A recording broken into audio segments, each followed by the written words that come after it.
तो good morning students, my name is Abhilash Sisodia और आज हमने स्टार्ट किया है क्लास 10th का ज्योग्राफी का first chapter water sources. Water sources ये एक बहुत बहुत बहुत ज्यादा काम का चैप्टर है और बहुत ज्यादा इंटरेस्टिंग होने वाला है। हम लोग पानी से तो वाकिफ हैं, पानी हर चीज में यूज आता है, पीने के लिए, नहाने के लिए, खाने के लिए, इलेक्ट्रिसिटी के लिए, कोई भी चीज हो, गाड़ी की सफाई करना हो, हर चीज के लिए पानी यूज होता है। पानी आप हर जगह देखते हैं। आपके दिमाग में कभी ये बात आती है ये पानी कहाँ से आता है? हाँ, सब लोगों के दिमाग में आती होगी। तो बोलेंगे सर हमारे यहाँ अंडरग्राउंड वाटर है, समरसेबल डली हुई है, बोरवेल डला हुआ है, कोई कहता है सर कुएं में से आता है, कोई कहता है तालाब है। तो आंखों से सब लोग जानते हैं, लेकिन इसका बेसिक फीचर, पूरे इसकी जड़ किसी को पता है कि हमारे पूरे वर्ल्ड में कितना पानी यूज का है, कितना पानी पीने योग्य है, कितना पानी बेकार का है, नमक का कितना पानी है, और ये पानी की जो व्यवस्था है, ये पूरा बंदोबस्त है, हमारी जो भारत सरकार है इसको किस तरह से यूज करती है। आप जानते हैं बहुत सारे एरिया है हमारे इंडिया में। इंडिया का मैप बना देता हूँ, ठीक है। हमारे इंडिया में बहुत सारे प्लेस है जहाँ सूखा पड़ा होता है, जैसे ड्रॉट बोला जाता है। तो किसी किसी एरिया में पानी बहुत है, अच्छी अच्छी नदियां निकलती हैं, गंगा, यमुना, तप्ती, नर्मदा। किसी किसी एरिया में पानी बिल्कुल नहीं है, क्योंकि वहां पानी का कोई सोर्स नहीं है, ना कोई तालाब है, ना कोई अंडरग्राउंड वाटर है। तो लेकिन इंडिया में पानी की कमी तो होनी नहीं चाहिए, पानी बगैर तो कोई जीवन इंसान का कुछ नहीं है। तो ये भारत सरकार का काम है इस पानी को किस तरह से अपने रिसोर्सेस के जरिए पहुंचाती है इरिगेशन के लिए। अब बगैर पानी के फसल नहीं हो पाएंगे, फसल नहीं हो पाएंगे तो देश नहीं चल पाएगा, हम लोग नहीं जी पाएंगे। तो हर चीज में कहीं ना कहीं पानी का यूज आ जाता है। तो पहले मैं आपको बता दूं, हमारे पूरे वर्ल्ड में आपको बता दूं 71% पानी है और 29% लैंड है। टोटल सरफेस एरिया की बात कर रहा हूँ। पूरे वर्ल्ड में जो जमीन है वो सिर्फ 100 में से 29% है, और उसमें से 71% वाटर है, यानी कि ऑलमोस्ट आप कह सकते हैं कि एक चौथाई हिस्सा धरती में सिर्फ जमीन है, बाकी 3 हिस्से पानी से भरे हुए हैं, समुद्र के रूप में, ग्लेशियर्स के रूप में, वगैरह वगैरह। ठीक है, ये तो इतना समझ आया। अब इस 71% में से 97% स्लाइन वाटर है, यानी कि खारा पानी, ओशियन पानी है, जो कि हमारे कोई यूज का नहीं है। इसमें से सिर्फ 3% पानी ही फ्रेश वाटर है, 3%। समझे, पूरे वर्ल्ड में 71% वाटर है और 29% लैंड है, यानी कि पूरी धरती ऑलमोस्ट 70% पानी से ढकी हुई है और सिर्फ 30% जमीन है। ठीक है, इस 70% में, इस 71% में 97% वाटर सलाइन है, खारा है, और 3% सिर्फ फ्रेश वाटर है। ठीक है, अब इस 3% में भी सुनना, इस 3% में भी 69% जो पानी है वो आइस के फॉर्म में है, ग्लेशियर्स के फॉर्म में है, बर्फ के पहाड़ के फॉर्म में है, और 30% ग्राउंड वाटर है जो जमीन के अंदर है। ठीक है, और इन सब में सिर्फ 1% ही ऐसा है पानी जो हम पी सकते हैं, पीने योग्य यूज जो वाटर है वो है सिर्फ 1%। ठीक है, ये चीज समझ आई? तो आप समझ सकते हैं पूरी बातों का कंक्लूजन ही है, जो ड्रिंकिंग वाटर है वो बहुत बहुत बहुत कम है, क्योंकि अंडरग्राउंड वाटर भी हमारा धीरे धीरे खत्म हो रहा है। आज की डेट में हर कोई अपने घर में बोरिंग करवा लेता है, मोटर डलवा लेता है और जग का पानी पी रहा है। और अब तो कंडीशन ये भी आ गई, गर्मियों में काफी हमारे ये कुएं जो भी है वो सब, कुएं नहीं सॉरी, जो हमारा अंडरग्राउंड वाटर है, हमारा पानी सूख जाता है, गर्मियों में खत्म हो जाता है, फिर बारिश का टाइम आता है, फिर लहर आती है पानी की, एक कहते हैं ना झर आ गई है, तो फिर वापस पानी हमारा बोरिंग में आ जाता है, क्योंकि अब पानी धीरे धीरे कम हो रहा है, खत्म हो रहा है। तो ये हमारे अभी कह सकते हैं पानी की स्थिति है। ओवरऑल मैं आपको वो जो बता रहा हूँ, मतलब ये कंडीशन है आज की डेट में वर्ल्ड वाइड।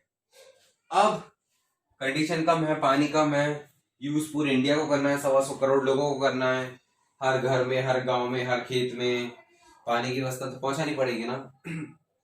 तो जब हमारा देश आजाद हुआ, जब हमें इंडिपेंडेंट मिली, फिर जो हमारी गवर्नमेंट है, जो हमारी सेंट्रल गवर्नमेंट है, उसने इस बारे में बहुत ही अच्छे से विस्तार में बहुत अच्छी प्लानिंग करी।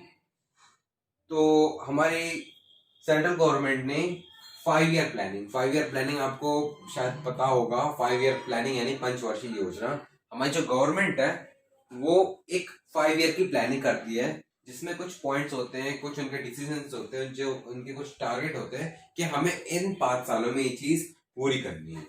फॉर एग्जाम्पल जैसे कि मैंने प्लानिंग करी 5 साल की कि मैं इन 5 सालों में एक बहुत अच्छा घर बनवा लूंगा, एक कार खरीद लूंगा, ठीक है, 2-3 लाख रुपए इकट्ठा अपना बैंक अकाउंट बना लूंगा, ठीक है, बड़ी बहन की शादी है, उसमें हाथ बटा दूंगा। जब ये मेरी प्लानिंग पूरी हो जाएगी, मेरे टारगेट अचीव हो जाएंगे, फिर मैं जब मेरे 5 साल कंप्लीट होंगे, फिर मैं अगले 5 साल में एक अपनी और नई प्लानिंग बनाऊंगा। ठीक है, प्लानिंग होना। तो फर्स्ट 5 ईयर प्लानिंग में जो सेंट्रल गवर्नमेंट है हमारी इंडिया की, उसने कुछ व्यवस्था करी है, मैनेजमेंट। अब हम नेक्स्ट पॉइंट पढ़ रहे हैं वाटर मैनेजमेंट। वाटर मैनेजमेंट के तहत जो हमारे पानी है इसको कैसे यूज किया जाए। जैसे कि जो सबसे ज्यादा पानी हमारा रेन वाटर है, लेकिन रेन वाटर कोई काम का नहीं है, वो सीधा सीधा फ्लो होते होते ओशियन में मिक्स हो जाता है। ठीक है, अब उसको कैसे कलेक्ट किया जाए, उस पानी का इस्तेमाल कैसे किया जाए, तो और उस पानी का इस्तेमाल इरिगेशन पर्पस में भी होना चाहिए, इलेक्ट्रिसिटी में भी होना चाहिए, सब चीजों में पानी की जरूरत होती है। तो जो हमारी सेंट्रल गवर्नमेंट है उसने वाटर मैनेजमेंट के लिए बहुत सारे कैनल्स बनवाए, ठीक है, बहुत सारे डैम्स बनवाए। तो ये गवर्नमेंट के बहुत बड़े बड़े मेगा प्रोजेक्ट थे, जिसमें कि मैंने कुछ लिखे हुए हैं। बांकरा, नागर, रेहान, दामोदर, हीराकुंड, कोसी।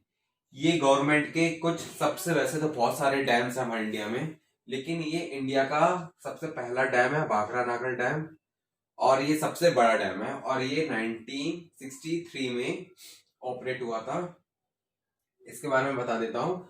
बांकरा नागर एक मल्टीपर्पज प्रोजेक्ट है, जो कि हमारे first prime minister doctor Jawaharlal Nehru, sorry Pandit Jawaharlal Nehru ने इसका इनॉग्रेशन किया था। उनका कहना ये था, जो हमारे यहाँ प्रोजेक्ट्स हैं, जो ये डैम की व्यवस्था है, ये एक मॉडर्न इंडिया है, the temple of modern India. जो डैम है वो एक तरह का मंदिर कहला जाएगा मॉडर्न इंडिया का। डैम की वजह से बहुत सारी व्यवस्थाएं सेट हो जाती हैं। अब जैसे मैं आपको एक एग्जांपल बताता हूँ। जो भाखड़ा नागर डैम है वो सतलज रिवर पे बना हुआ है, हिमाचल प्रदेश में है। जो भाखड़ा नागर डैम 3 स्टेट्स का वेंचर है, यानी कि हरियाणा, पंजाब और राजस्थान, तीनों स्टेट्स ने मिलकर इस डैम को एग्जीक्यूट करा, और ये अपने आप में 2 डैम है। ठीक है, पहला डैम जो भाखड़ा डैम है वो 5186 मीटर लंबा है और 226 इसकी हाइट है, और ये सबसे ज्यादा कह सकते हैं heaviest gravity dam in the world, यानी कि सबसे ज्यादा भारी डैम कहा जाता है। और जो दूसरा डैम है वो 13 किलोमीटर डाउनवर्ड्स है, यानी कि उसी डैम के जस्ट 13 किलोमीटर नीचे है। और इस डैम का जो पर्पस है वो है टू स्टोर वाटर, जो भी रेन वाटर है, जो एक्स्ट्रा वाटर है फ्लो होता है, ये सारा पानी वो सेव करके रखता है। तो डैम का क्या क्या यूज होता है मैं आपको बता देता हूँ।